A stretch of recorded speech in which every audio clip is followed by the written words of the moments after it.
show, doing some reporting, public speaking, working at a high school, and as a documentary film producer, and also the social media manager at Ghana Tourism Authority's Year of Return and now Beyond the Return campaigns. So I've had some experiences here in Ghana that have really been an interesting journey, transitioning from living in North America and having to adjust to life in a developing country. I love being in Ghana. However, there were some challenges and some things to adjust to when you move to a new country, and especially when you move to a country where you are adjusting to some of the cultural differences and also adjusting to it being hot every single day. And basically, I don't have four seasons like I used to. I used to deal with winter, spring, summer, and fall, and now it's just hot every day. Whether it's rainy season or dry season, it's hot every single day. So it's a pleasure to be here. I know that he had mentioned that some of you had some questions and some things you want to talk about with respect to Ghana. So I'm looking forward to this conversation today.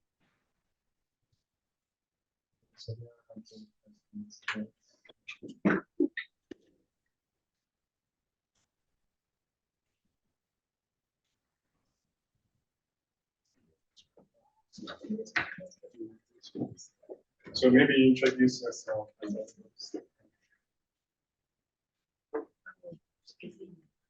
Hello. Hello. My name is Samuela Dubois. I have a quick question. Um, Yes. is do you encourage like once we like figure out our careers and stuff to move back home to Ghana? Like, now that people that live here, people that were born here, do you encourage us to move back to Ghana to, go back to our roots? I encourage you to at least visit first Okay. before making a decision to move, Okay. because you've been spending your life living in America. Mhm. You are used to certain things, and Ghana sometimes I say is great for vacation and to come and experience the culture, the tourism, the history, and learning about your roots. And for some people, that is good enough for them. But for others, they get there and they feel this spiritual connection, this desire to be there and to be a part of making a change.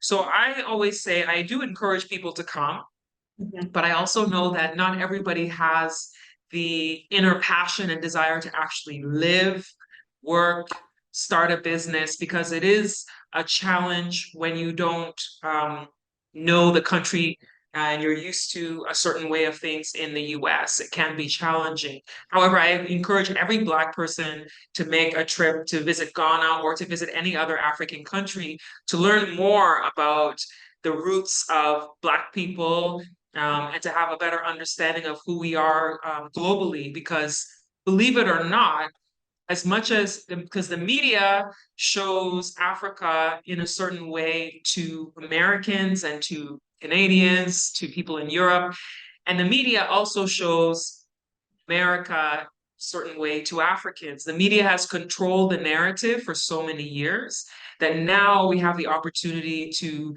control our own narrative and tell our own stories, which is why people are seeing things on social media to see what life is really like in places like Ghana. But I do encourage people to come. But I also say that come with your eyes open and figure out if it is for you. Because what I do believe is it's like if it was the 1900s in the US, when someone was inventing something that you're using today, people invented cars, people invented TVs, people invented so many different things that now are like huge, or they started companies 100 years ago that now are big companies. I also see starting a business in Ghana as you deciding you want to build a legacy. I believe that it is an opportunity for someone who wants to build a legacy business. So you may not see the fruits of your labor in your lifetime, but your children or your children's children may be the one who reaps the benefits. Like Louis Vuitton started 150 years ago, and Louis Vuitton never got to see the fruits of his labor. And now, over 150 years later, people are seeing the fruits of the labor. So sometimes making a risk to come and start a business in places like Ghana, sometimes you may not see the fruits of your labor in your lifetime. It may be a legacy thing that you're building. So those are things to think about as well. I hope I answered your question well. Yes, you did. Thank you so much for your insight. It was nice meeting you. You're welcome. You as well. So for those coming in, we haven't like Ivy Prosper who works currently in Ghana, managing like media for like Ghana tourism authority. And she's engaging with us on, returning to Ghana. Going back to Ghana. So, Hi. Okay, I have two questions. Firstly, what would you say is the importance and value of Black people from the diaspora returning back to the continent of Africa and to Ghana in particular? And then secondly, if people don't choose to move back, what would you suggest in terms of connecting culturally, historically, maybe politically, for Black people in the diaspora back home to Ghana or Africa as well? Okay. Thank you for your questions. So the value of coming is in seeing the truth and in hearing and seeing the history while you're on the ground. So for so many years, Black people in America hear the stories about the transatlantic slave trade, and it's told from a perspective of where you just hear that Black people were slaves in America. When you come to a country like Ghana, or even maybe I think Senegal also still has their slave forts there. When you come to Ghana and you use part of your trip to visit the slave forts where people were held, it gives you a different side of the history to actually visually see those places where people were held. To go to, there's a river called the Slave River, which was where people had their last bath before they were taken into the dungeon and then shipped off to the Americas. And that river has a lot of spiritual connection for a lot of people. There's a lot of people that when they come and they go into the water of that river, they actually say they feel the spirit of their ancestors. And there was one person who told me that he actually felt like he could feel someone's hand on his leg. Um, I'm not saying this to creep you out, but I'm saying that there's a lot of people when they come, they say that now they feel this completeness in the telling of the story. And then also when you take the time to go into different communities, because I know people come and they have the fun party lifestyle, because there is that element. Ghanaians love to party and have fun and go to events. But the historical aspect, there are some people who go to different parts of the country and learn things that they would have never learned in any college in America. I even learned some stuff too. I recently, it was 2021, for the first time, I went to the Upper East region of Ghana and learned about a place where there's people who they took DNA tests. There's part of this DNA project. They took DNA tests from an American company, and 200 people in that village, their DNA has matched people who are in a database in the United States. And about 20 people have come to Ghana and met the people who they are descendants of. And it's like this hugely emotional thing, because they were like, they never thought they would ever find the people that they came from in Africa. And now they found them in this community. And this particular community has a place, they call it Pikworo Slave Camp. And it's a place where people were captured in the upper east part of Ghana. And from there, they were taken down towards the south. So from there, when they were captured, the Europeans were on horses, and these people were marched, they walked while the Europeans were on horses. And then the sad thing is there were apparently the story has been told and handed down from generation to generation. There were three African men who participated in helping the Europeans capture people. And they told us, the long story short, they told us that the community, when they realized that those three people were actually capturing people and they were lying to them, to help capture them. And when they figured that out, they actually killed those 3 people. So there's stories of people who participated and helped the European in exchange for stuff, for like guns or whatever.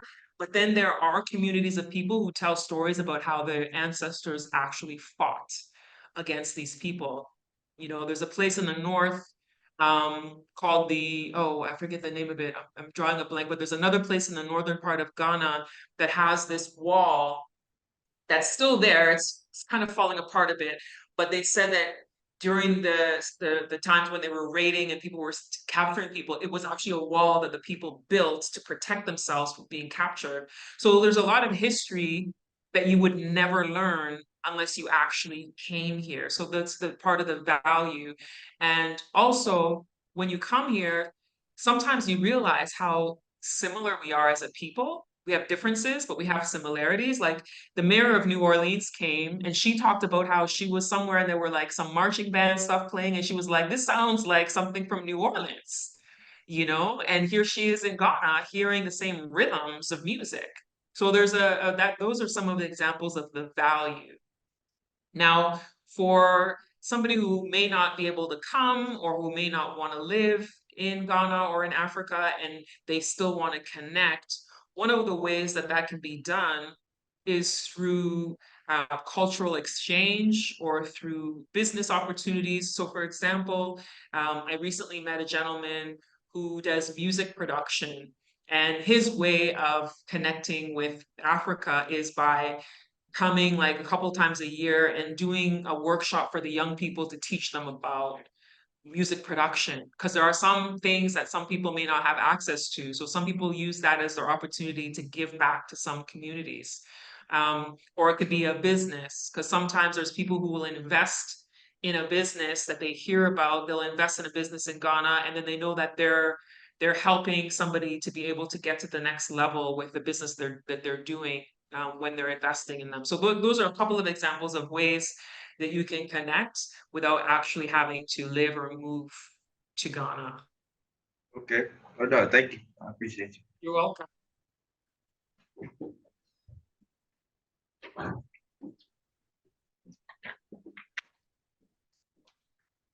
How you doing? My name's Timmy. I'm not Ghanaian, I'm Nigerian. I'm from Chicago. Our brothers. I kind of just had a question with Yes. the year return, like with tourism, like in what ways do the people in Ghana that live in Ghana, like what ways are they protected from like, high inflation rates or things like that? Like how do they don't get exploited through like the whole popularity, the whole raise of, the year of return, if that makes sense? Mhm.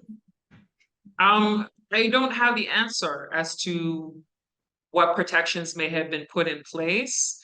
Because there have been a lot of people in the local community who've complained that some prices of things have gone up, and some of the locals have expressed their concerns about being costed out or being priced out. Some people have called it like a gentrification that's happening for some people. I know that there has been a lot of conversation about it. I don't know if there's any policies being put into place for that. But I do know that there's a lot of people having conversations and discussions about it. Yeah, that's all I could say. I don't really have an answer for that, but I know that there's some people on the ground who are working towards trying to make things a bit better for people. So, for example, there's somebody who's doing some real estate project and he's working on doing lower priced properties that will be more affordable and more attainable for people versus some of the ones that have been really high priced for a local person living in Ghana. One of the ways to combat that is there are some people I know of who are doing business in Ghana who made the decision to pay people more than what they normally would have been paid. I know people who do things like, they pay, 3 times the price of what maybe a driver normally would have been paid, or they pay twice the price of what someone's house help might be paid. So there are some things that people are doing to try on an individual basis to make an impact, to make it a little bit more easier for people in the local community. I hope that answers your question. Yeah, thank you for the insight. Right, You're so welcome. to go back on the, cultural exchange program, I just want to let you all know that there is still the FLAS scholarship or FLAS fellowship We are looking at like setting up a pilot project, in Ghana. So if anybody is interested, there is like we have like 2 weeks left or something, to do this kind of application. Need a recommendation, just let me know. And also, like, quickly, I wanted to pass this around that this is like, Ghana's diaspora engagement policy. So this is a policy document which was just like unveiled, and it's targeting, like basically how is Ghana going to leverage or tap into the resources of those in the diaspora, which includes all of us in this class. So I'll just pass it around. We are still like taking questions, thoughts, comments, or I request for applicants.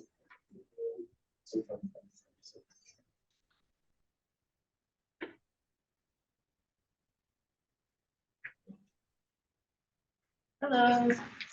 Hi. Hi. My name is Akofa Dede Bruce. I'm Ghanaian, but I've lived outside of Ghana for all of my life in New York, in the Bronx, and in Nairobi, Kenya.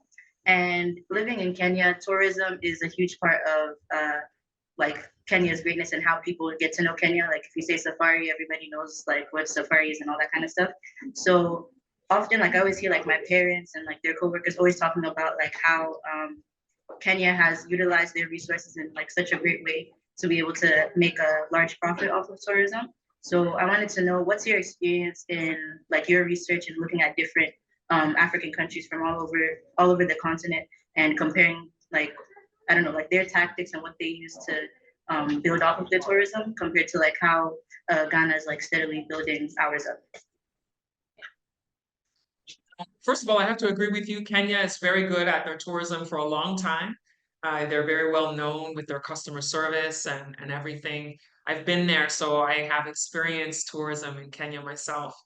Now, with Ghana, I think that every country has their own way of connecting when it comes to tourism. And I believe that Ghana's difference from Kenya or from South Africa, or Egypt, is that Ghana typically people say that they come because of peace of mind, also history and culture. So a lot of people come to Ghana for those reasons. So the type of tourism in Ghana will differ a bit differently from what Kenya is doing. Kenya is known for their safaris and their landscape.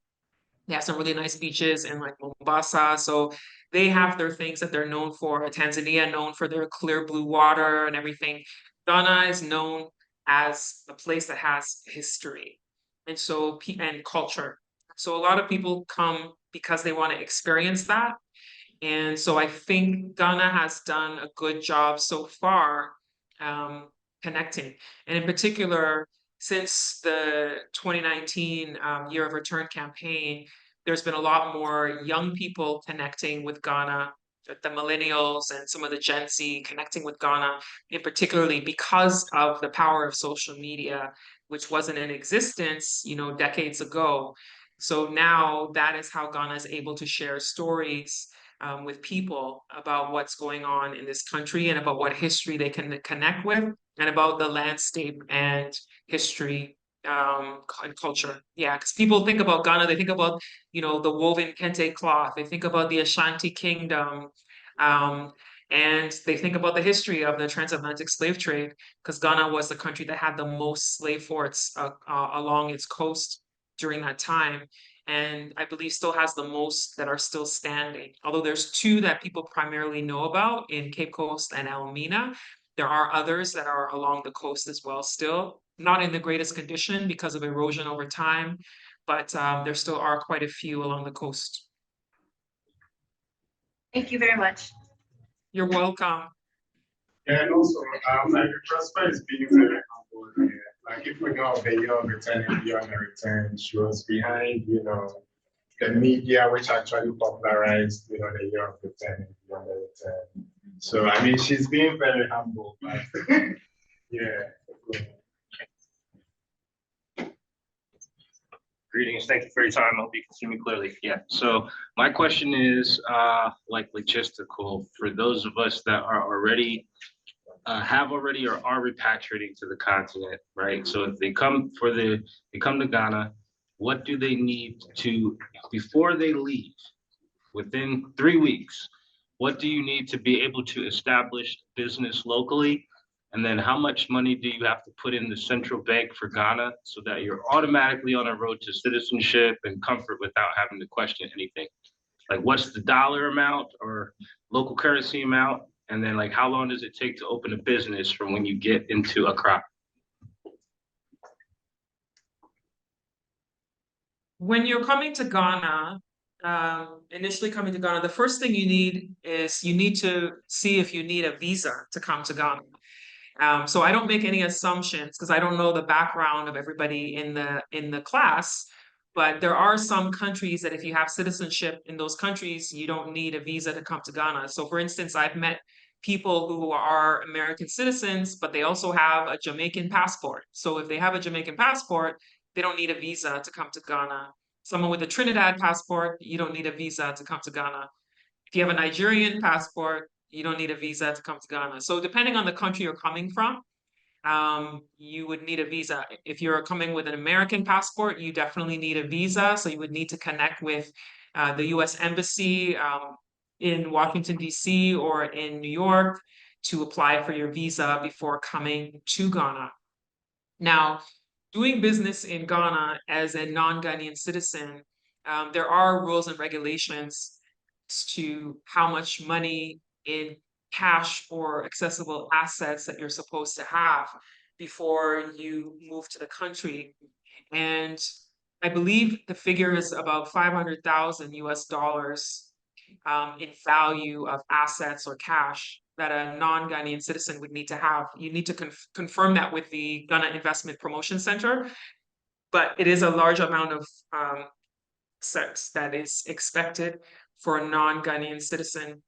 And that is why sometimes people will partner with a Ghanaian when they start a business in Ghana. With the partnership, I believe it's 250,000 US dollars in cash or assets to qualify for doing a business in Ghana as a non-Ghanaian citizen.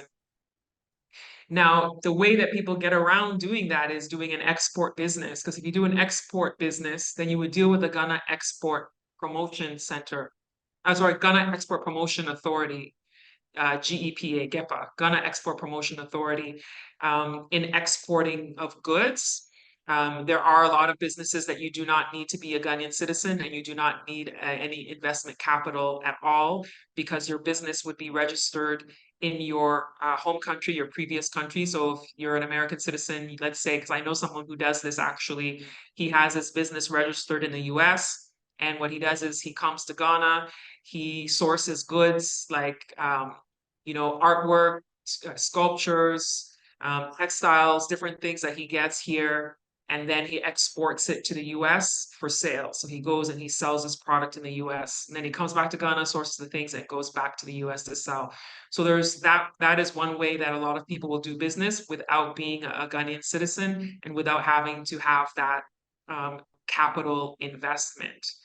So but you can get more specific information because every business is going to be different. There you can get more specific information from the Ghana Investment Promotion Center.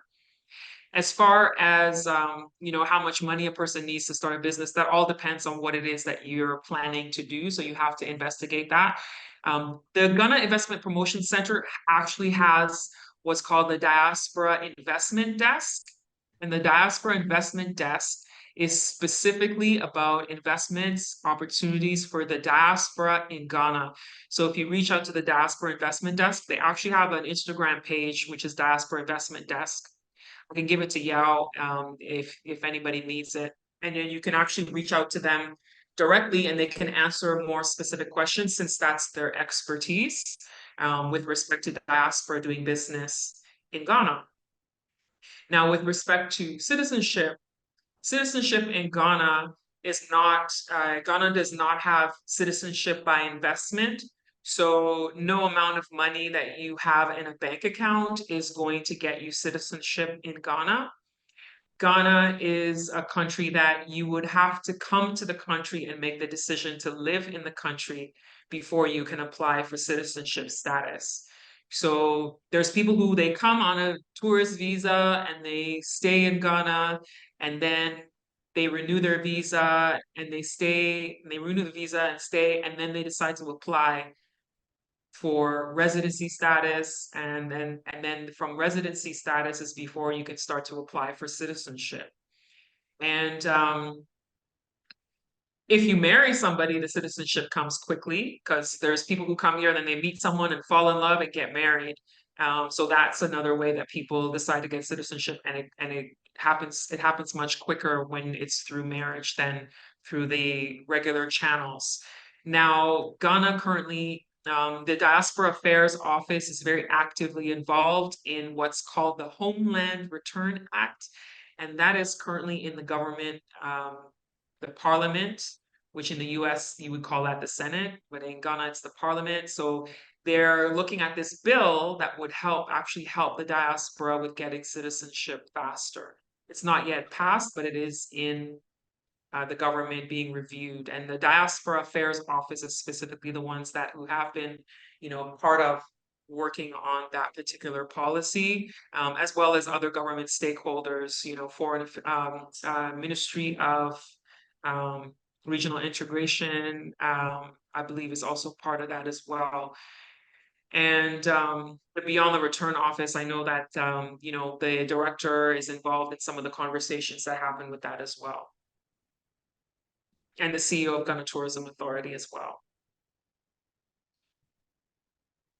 I have a question also.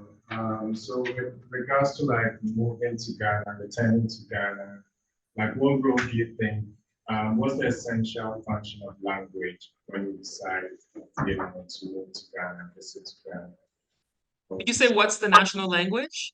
What's the essential role of language, like the function of language, since this is also like an academic class, like what role does language play should one decide to move on? So language, the average Ghanaian is speaking like 3 languages, sometimes 4. It's like they're like switching from language to language, but the most commonly spoken language besides English, because Ghana was a British colony before, so English was a forced language on the country. So eventually it became the national language and everybody learns English in school. So besides English, the next most common language in Ghana is Twi, the Akan, one of the Akan languages. So Tree, when you know it, it's easy to navigate, especially in some places. Knowing some of the basics, helps you get around and even connect with the local community. Sometimes they get very happy and excited that, oh, you're learning the language. Oh, that's nice. So yeah, the language definitely is a bonus. You can still get around without it, but it's definitely a bonus, and it's very helpful and very useful for you to take the time to learn another language, because it also helps to forge deeper connections with people. And in Ghana, when it comes to doing business, relationship connections with people, networking is very, very important. So if you do know another language, it's very beneficial. One of the other languages, if you're in Accra, that's known, is called Ga, and that's spelled Ga. So the Ga language is highly spoken in the city of Accra as well. So yeah.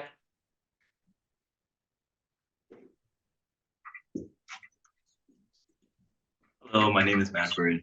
I wrote down my question because it's a little bit lengthy, but you'll get the point. So Okay. with the year of return and beyond return, more creatives have been platformed, but much of this cultural and socioeconomic shift isn't being documented. Ghana also occupies a delicate position, being a nexus point, bridging diaspora, continental Africans and the Africans in the diaspora. But it also hinders the efficiency of that goal because there are gaps in Ghana's epistemic history pertaining to the culture and the arts and its documentation and study. So I guess my question is, what ways do you think Ghana can reorient its efforts to document, promote, and study the arts effectively towards the goal of connecting both groups, especially in the future when children need to learn them in schools? So it's not just like a phenomenon of the now, but also a phenomenon of the future, connecting both communities. Great question. I think it's already being documented. Because we are in real time where people are capturing stories. There's quite a few people who've come from the diaspora who are making documentaries in Ghana about their experiences, and there's a lot of artists who are also documenting some of their work. I imagine that within the next 3 to 5 years, a lot of this stuff will be available for people to actually watch and consume because over the last few years, I have met so many people that approach me or approach some of my colleagues or approach people in general to be in documentaries talking about Ghana or to follow someone's journey in the country. And there's quite a few artists who are now also documenting some of their experiences when it's like painters and some of the designers, some of the music artists. There's a lot of people who are documenting their journey on their own. Stuff hasn't come out yet, but I've heard of a lot of people who are creating stuff to be shown in the future. I think I do understand that, but I'm approaching that from like an academic sense. Okay. Although they are being documented and recorded, like through documentaries and stuff like that, I I am looking at it from the sense that, let's say we have a Ghanaian cultural anthropologist, looking at the social cultural shifts and how these art forms are being created, or a type of sculpting is being innovated and whatnot. Um, how effective would that, in a literal sense, documentation, not like pertaining to like academic sense of the word, how effective would that be in sort of connecting um, continental Africans or Ghanaians with people in the diaspora? So I do agree with you, but I just want to know like the more like theoretical side of things in addition to that. Like from an academic sense, you mean? Exactly. Yeah. Like university level, like if it's something that's going to be done in the university level. Exactly. I imagine that it will be. So far, there's a university called Shesi University, Yeah. I know. which is, you've heard of them. Yeah. In Brikusu. Okay. So Ashesi University, just about 2.5, I think 2.5 or 3 weeks ago, they launched a Center for African Popular Culture. Mm. And the goal of this center is to create an awareness and to strengthen the knowledge of African popular culture through teaching and research. They're hoping that this will be the beginning of a multi-year effort. It was started by oh, what's her name again? Dr. Odro Frimpong. So Dr. Yeah. Odro Frimpong is a humanities lecturer and science lecturer and a media anthropologist at the school. And so the goal is that this is something that is going to help with respect to teaching about African popular culture and the arts and how it is affecting Africans on the continent and how it's connecting Africans globally and the African diaspora globally using different parts of media and the arts. So in the exhibit that they have right now, the new exhibit they just launched, they had some pieces in there that actually spoke to how Africa is either being influenced by China or some rejecting China. So it was like this dichotomy of the two, just kind of like people who are against it and people who are for it and how they're coming anyway kind of thing. So and then it also had some pieces that talked about some of the ways that African culture, in the 90s and stuff has influenced the way things are today. So that is a beginning. And I believe that in them doing this Center for African Popular Culture to be studied, I believe that it will start a wave of things going forward. And then the irony is, what I find is sometimes when things happen outside of Africa, sometimes Africans will respond. It's like not until you see someone else has done something, and then it's like, oh my goodness, we have to hurry up.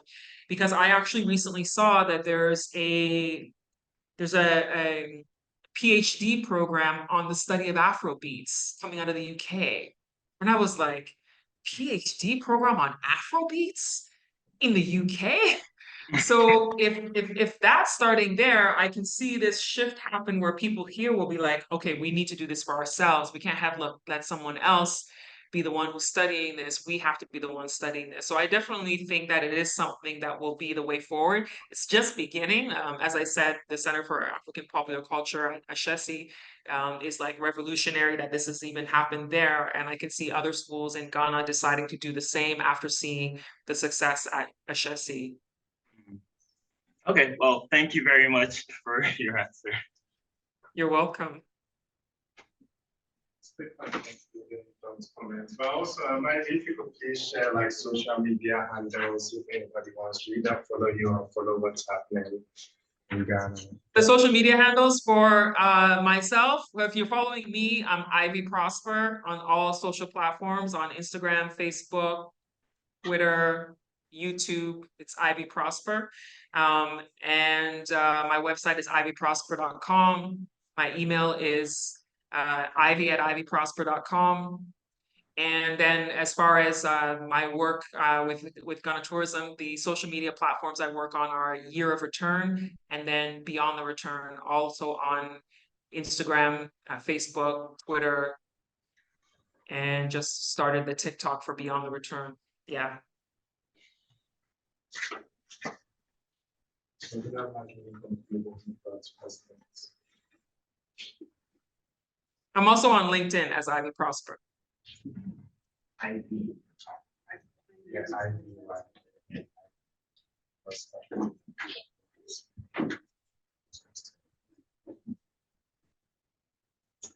Any other?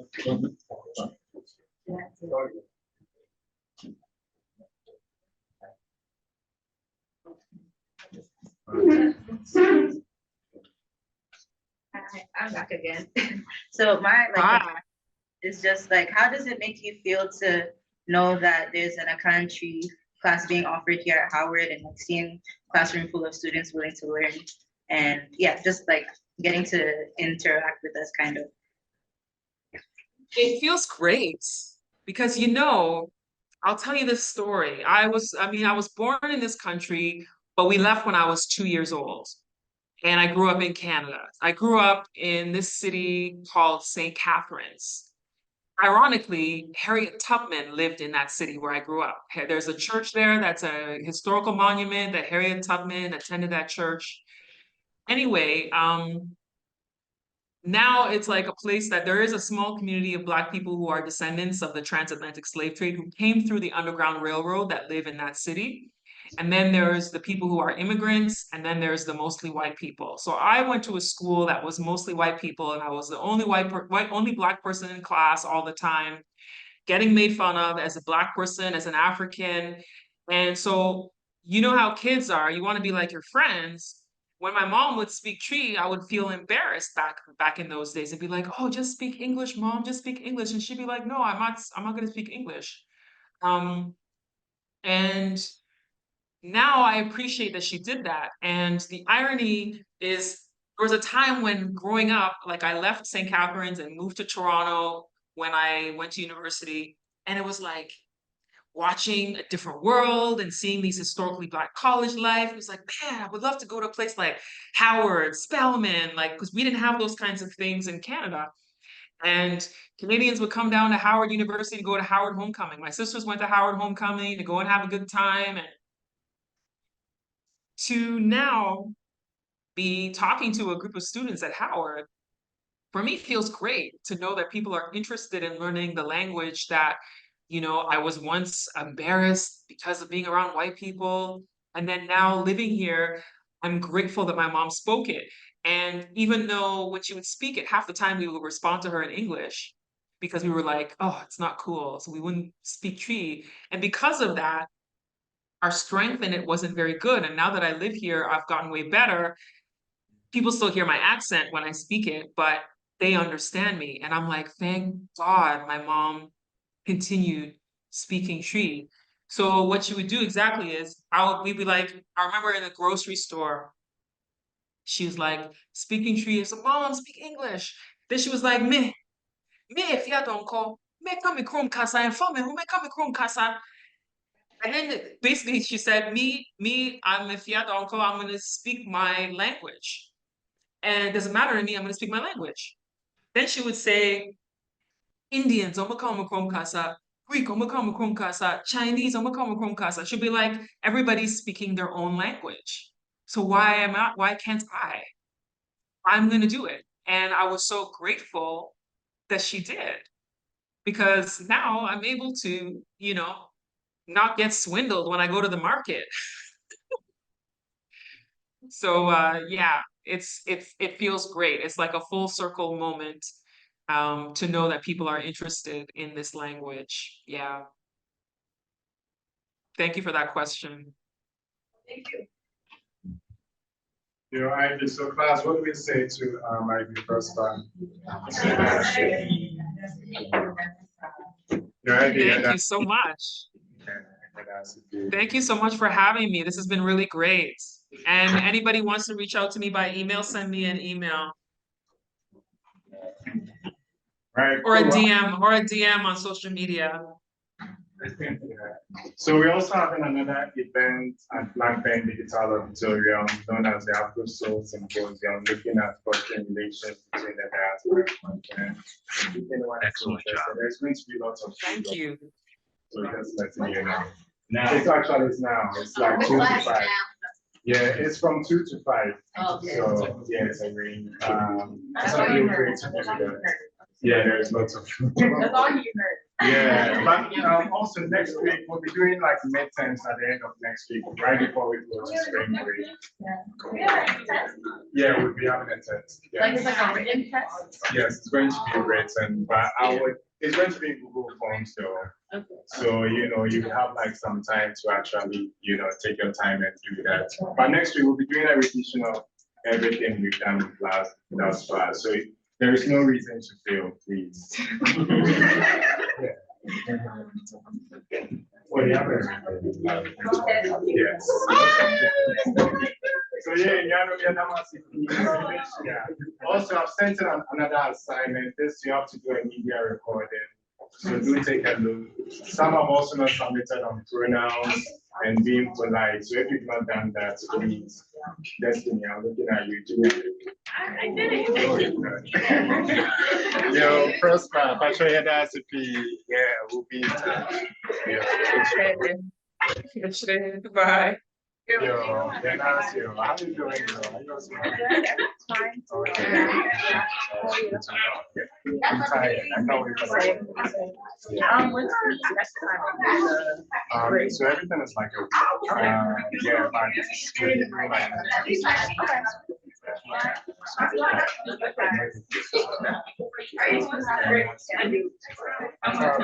you're frozen. Uncle, yeah. We'll do what it's everything. Listen, what's that say? Okay, we'll figure it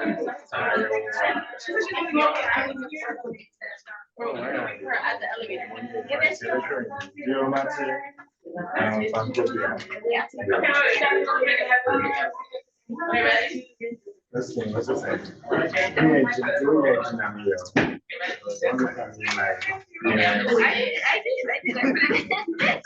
Yeah, thanks for coming. I put it in.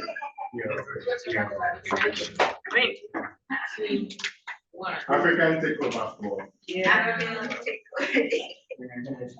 Instead of taking over every day, why one day? Well, this. Oh, now you don't allow me. It doesn't matter. It don't matter. Just You have to do it all. How do you do it? Like a day where like. Oh, yeah. Because this whole thing in general, this whole week has been JS, so. Yeah. I'm having to do for the bits. And Friday will be like next one coming years. Oh, nice, okay. We are meeting. All right, okay, cool, that's what's up. Yeah, so I mean, we are right to sit here in an Afro-Soul Symposium. If you come in. We had so much food yesterday. It was a 2 day. Yes, a 2 day. Yeah. Oh, yeah, we're going right back to school. Okay. Okay, I see you, aunties. Yeah, so I Recognize it. I don't see her, but like, oh, yeah, but you look good. Yeah, where'd you get it from? I'm literally back home. This was actually my dress like for high school from. I didn't get to wear it. No, because of pandemic. Wow. Yeah, I have my dad's jeans. He doesn't get one, so I don't get it. Yeah. Yeah, I don't, like, Yeah. Yeah. I guess you I Oh, need to restart, because either the stuff I've grown out of me, or it's like, yeah, that's, or it's not that it was bad, but when it's actually been. Like, this is literally like a strip of panties, so like, I took it and I wrapped it, and I made some variant, but I don't have it that big. Literally. And I'm like, this is the goal. When I get older, I'm gonna have a selection. Every color, every pattern, whether it has Adidas or just the women's. Yeah. Absolutely, absolutely. And no way to get old stuff. Yeah, now. today. Like, every month you get to be my factory. By the end of the year, you have. That reminds me. Just like, you see, like, it's just like how you said, with you and others, she's so active. It's not until like I came to her, like, first year when I saw African people making like last thing, and I see, like, you see us in this fashion, so maybe you see what it be for you, but it's like, you're looking good. Like, come on, I didn't know, like, I was before the kill was fit up, like, Right. the next thing is what I wear. Yeah, 'cause look, we had one of our events was West Bazaar. That's the thing that I did. And then what you're wearing, this is what I was showing the power. The power of it and everything. Right. Yeah. So I just make jackets from, I make whatever I get. from- Well, you made it yourself. I decided I have some. Hey, Yeah. there. Yeah. It's a brand. Wow. Yeah. Do they have an Sometimes Instagram? I take. I have to. Talk about like marketing. Yeah, like I have to, like, I get overwhelmed with social media. That's so Yeah. good. Yeah. That's me right Yeah. I need to learn to collapse, I have my sewing machine, I have everything. I just need to make my time to. Yeah. Because I haven't made clothes for It's myself. not easy, So like, I'll you be know, about to, I go for it. Yeah. And now I'm thinking like, like when people are into like, matching outfits or whatever, everyone's going to the tailor paying 100, 200, I said, give me the fabric. Exactly, yeah, when you go and you find the fabric, I just work with someone. One thing about me, I'm stubborn, one thing is I'm stubborn, so I don't follow like patterns or whatever. I just feel like what I feel. Yeah. Yeah. I need to learn how to like these patterns, so like, you know, Right, things finish right. well. Yeah, and also just maybe if you have time, like, I don't know, for folks who be doing that last, like, also we are designing all kinds of like components, where a component be like, you know, then how to do that type of party, you know, like learning how to actually employ. Well, like, the one that, my name was in nowhere. In Ghana too, we have, so like what I'm wearing, this is Okay. like, Okay. there is fatigue to whereby you actually make like a wax strings of the design, stamp it in before you can. I have something like that, but it's green. I'm working on it. Actually, I don't see those things, everyone that's dressing up that feature this Yeah. So yeah, it is share next week, but we'll actually meet. Yeah. Yeah. So your back has that accent. It is share still. Oh. Yeah. Oh, I forgot. Who else? Yeah, starting point as in photography. Okay. Yes. So- I didn't know your page, your photography page. That's What's sad. it? I didn't know that was you the whole time. Oh, really? Yeah. That's You know the national anthem, I was like, wow. okay. Please. No, because if you do. You don't wanna read? No, you